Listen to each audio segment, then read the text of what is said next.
আজকের এই ভিডিওটিতে আমরা দেখব ভারতের 5টি ইউনেস্কো ওয়ার্ল্ড হেরিটেজ সাইট যা দেখার মতো। ভারতের 32টি সাংস্কৃতিক ঐতিহ্যের স্থান থেকে এখানে 5টি স্থান রয়েছে যা ভারতের আকর্ষণীয় ইতিহাসের প্রমাণ হিসাবে দাঁড়িয়েছে এবং সারা বিশ্ব থেকে দর্শকদের আকর্ষণ করে। এই লিস্টের প্রথম নম্বরে রয়েছে অজন্তা গুহা। অজন্তার গুহাগুলি ভারতের মহারাষ্ট্র রাজ্যের ওয়াঘোরা নদী বেল্টে একটি ঘোড়ার নালের আকৃতির পাহাড়ে অবস্থিত এবং এগুলি ভারতের প্রাচীনতম ইউনেস্কো ওয়ার্ল্ড হেরিটেজ সাইটগুলির মধ্যে একটি। অজন্তায় 30টি ভাস্কর্য এবং আঁকা গুহা রয়েছে যা অসামান্য শৈল্পিক এবং ধর্মীয় তাৎপর্যের একটি সিরিজের প্রতিনিধিত্ব করে। অজন্তা গুহায় প্রথম বৌদ্ধ মন্দিরগুলি খ্রিস্টপূর্ব 2য় এবং প্রথম শতাব্দীর, অন্যগুলি গুপ্ত যুগের। এগুলিতে জাতকের অনেকগুলি উল্লেখযোগ্য চিত্র রয়েছে। এটি একটি পবিত্র পাঠ্য যা বুদ্ধের জীবনের অনেকগুলি অবতারের পর্বগুলি বর্ণনা করে যা তিনি জ্ঞান অর্জনের পথে যাত্রা করেছিলেন। খ্রিস্টীয় 2য় থেকে 6ষ্ঠ শতাব্দী পর্যন্ত গুহাগুলি ভিক্ষু সম্প্রদায়ের আবাসস্থল ছিল। গুহাগুলির মধ্যে কয়েকটি ছিল মন্দির এবং অন্যগুলি মঠ। পেইন্টিংগুলির পরিপূরক স্থাপত্য বৈশিষ্ট্য এবং ভাস্কর্যগুলি ছাড়াও চিত্রগুলির আইকনোগ্রাফিক সমন্বয়ও গুরুত্বপূর্ণ। অলঙ্করণের পরিমার্জিত হালকাতা, রচনার ভারসাম্য, নারী চিত্রের সৌন্দর্য গুপ্ত যুগের এবং গুপ্ত পরবর্তী শৈলীর সর্বশ্রেষ্ঠ অর্জনের মধ্যে অজন্তার চিত্রকর্মকে স্থান দেয়। এই লিস্টের 2য় নম্বরে রয়েছে ইলোরা গুহা। ইলোরা গুহাগুলির মধ্যে রয়েছে 34টি মঠ এবং 2 কিলোমিটারেরও বেশি লম্বা বেসাল্টিক শিলা দিয়ে তৈরি একটি উঁচু পাহাড়ের দেওয়ালে পাথর কাটা মন্দির। তারা মহারাষ্ট্রের ঔরঙ্গাবাদ থেকে খুব দূরে অবস্থিত। ইলোরা গুহা নামে পরিচিত ইউনেস্কো ওয়ার্ল্ড হেরিটেজ সাইটে নির্মিত শিল্পটি খ্রিস্টীয় 6 থেকে 12 শতকের মধ্যে। তারা শুধুমাত্র তাদের অনন্য শৈল্পিক কৃতিত্বের জন্য নয় বরং বৌদ্ধ, হিন্দু এবং জৈন ধর্মের জন্য উৎসর্গীকৃত মন্দিরগুলির কারণেও গুরুত্বপূর্ণ, যা প্রাচীন ভারতের সহনশীলতার চেতনাকে চিত্রিত করে।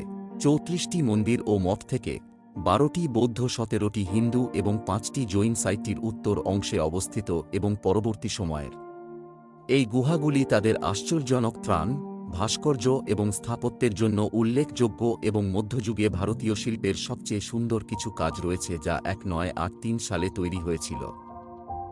অজন্তা গুহা সহ ভারতের প্রথম ঐতিহ্যবাহী স্থানগুলির মধ্যে একটি। এই লিস্টের 3য় নম্বরে রয়েছে লাল কেল্লা কমপ্লেক্স। লাল দুর্গ কমপ্লেক্স ভারতের উত্তর প্রদেশ রাজ্যের আগ্রা শহরে তাজমহল থেকে 2-5 কিলোমিটার দূরে অবস্থিত। অসামান্য দুর্গটি শক্তিশালী লাল বেলে পাথর দিয়ে তৈরি এবং পুরো পুরাতন শহরকে ঘিরে রয়েছে, যা 16 শতকে মুঘল সাম্রাজ্যের রাজধানী ছিল।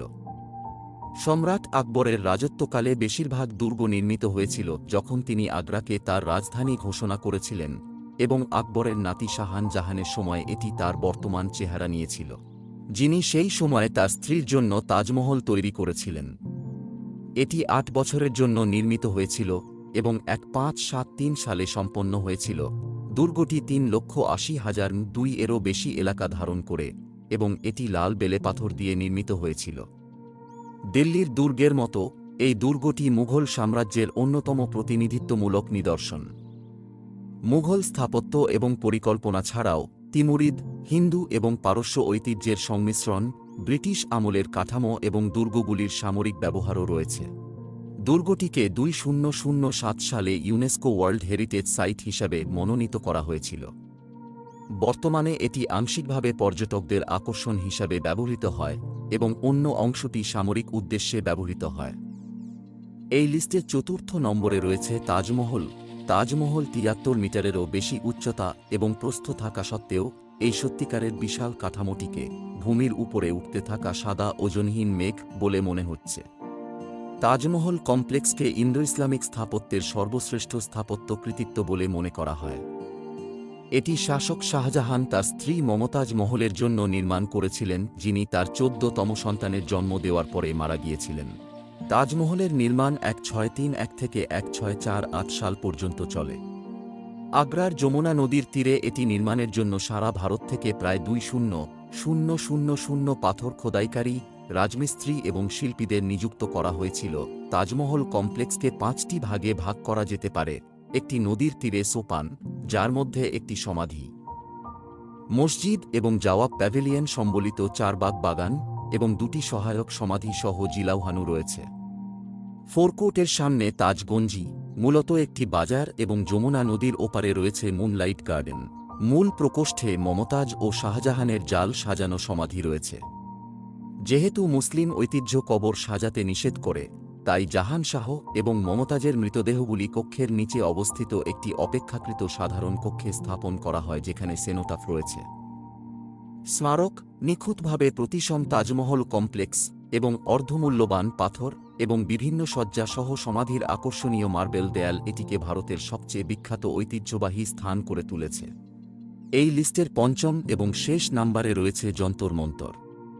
যন্তর মন্তর ভারতের পরিচিত উপকরণ এবং দার্শনিক অবদানের মধ্যে জয়পুরে 18 শতকের গোড়ার দিকে নির্মিত যন্তর মন্তর একটি জ্যোতির্বিদ্যা পর্যবেক্ষণ সাইট রয়েছে। এই জ্যোতির্বিদ্যাগত মানমন্দির এবং ইউনেস্কো ওয়ার্ল্ড হেরিটেজ সাইটটি পশ্চিম মধ্য ভারতে আম্বার রাজ্যের শাসক দ্বিতীয় মহারাজা সোয়াই জয়সিং দ্বারা নির্মিত 5টি মানমন্দিরের মধ্যে একটি। গণিত এবং জ্যোতির্বিদ্যায় উৎসাহীভাবে আগ্রহী, তিনি তার নকশায় প্রাথমিক গ্রিক এবং পারস্য মানমন্দিরের উপাদানগুলিকে অন্তর্ভুক্ত করেছিলেন। জ্যোতির্বিজ্ঞানের অবস্থানগুলি পর্যবেক্ষণের জন্য ডিজাইন করা প্রায় 20টি প্রধান যন্ত্র রয়েছে, যা ভারতের সবচেয়ে উল্লেখযোগ্য এবং সর্বোত্তম সংরক্ষিত ঐতিহাসিক মানমন্দিরগুলির একটিকে প্রতিনিধিত্ব করে।